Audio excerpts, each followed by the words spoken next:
Hello, love. I've always dreamed of finding someone who would make the world feel like home, and with you, I've found that. From the moment we met, I knew something was different. You made me feel seen, heard, and understood in a way I never thought possible. Through every challenge we've faced, every adventure we've shared, I have come to realize that I am a better version of myself because of you.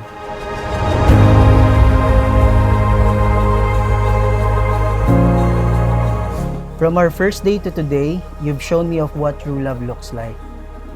I can't wait to see what the future holds for us, whether it's a quiet life or a whirlwind of new experiences.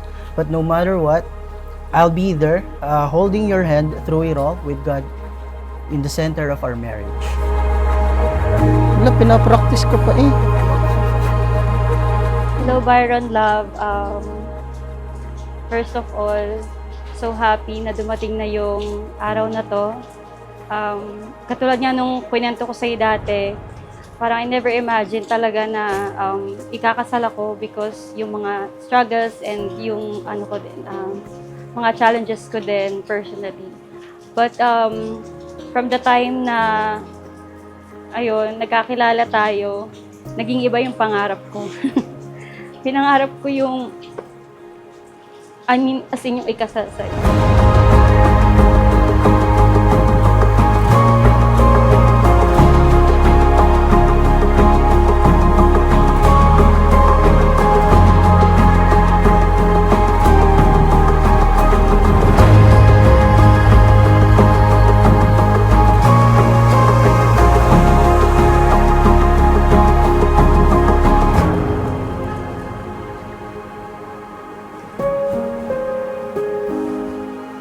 Naks naman, kapopogi oh.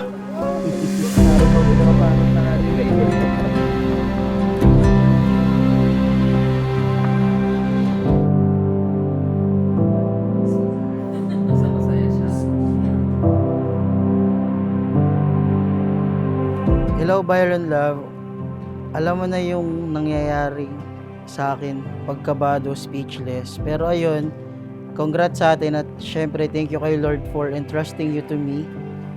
Salamat sa patience mo sa akin about everything. This is the first time ever na re-regalohan kita ng ganito kasi alam ko naman yung struggle, di ba? I'm super thankful kasi despite of everything, you stayed. So on this special day, I also want to remember this very special gift. Thank you sa lahat. Medyo matagal man pero this will be the start na ako naman ang mag-spoil sa'yo. Not just material things, but everything you deserve. See you later, Mr. Maranan. Love, Mrs. Kimberly Maranan.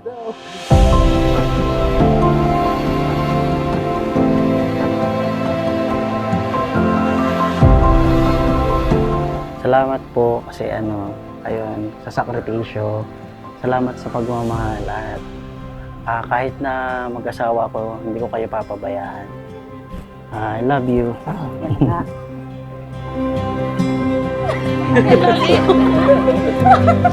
Pagod na ako, ha? Thank you, Kuya Will! Yayaman!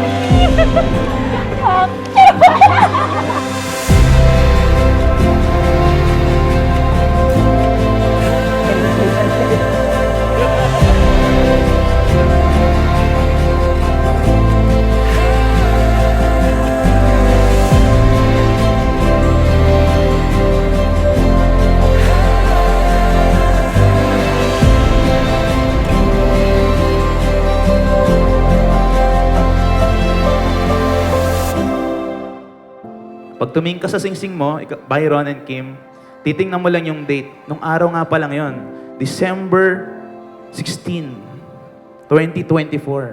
I made a promise to Kim that I will love her without condition till death do us part. Sa hirap at sa ginhawa. Sa kahirapan at kasaganahan. Sa sakit at kalusugan. Upang mahalin at ingatan ka hanggang sa tayo paghiwalay ng kamatayan. Like the stars fall from the sky, like the sun waking up the night. You're the light in my let's always put God sa center ng marriage natin. And I know for sure, for the 6 years na together tayo, may mga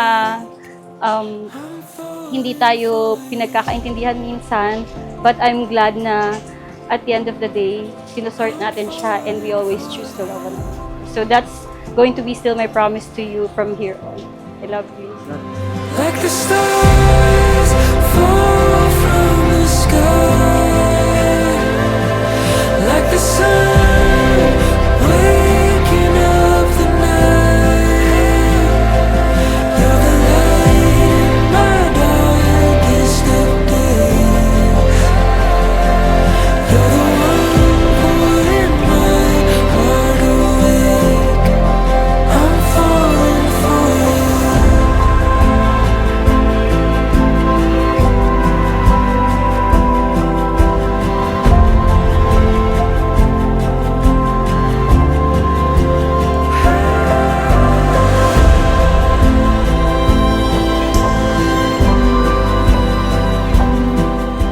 Before God, our families and friends, I stand here today filled with gratitude and love for the gift of you. I promise to keep choosing you every single day. I'll cherish and respect you even in the times when we struggle. Above all, I promise to be your partner in everything, to walk beside you, to build a life with you, and to be the safe place you can always return to. No matter what comes our way, I will never stop choosing you today, tomorrow, and every day after. Mahal na mahal kita, love. The time has come, it's all begun, now and forever. With open eyes, your hand in mine, now and forever.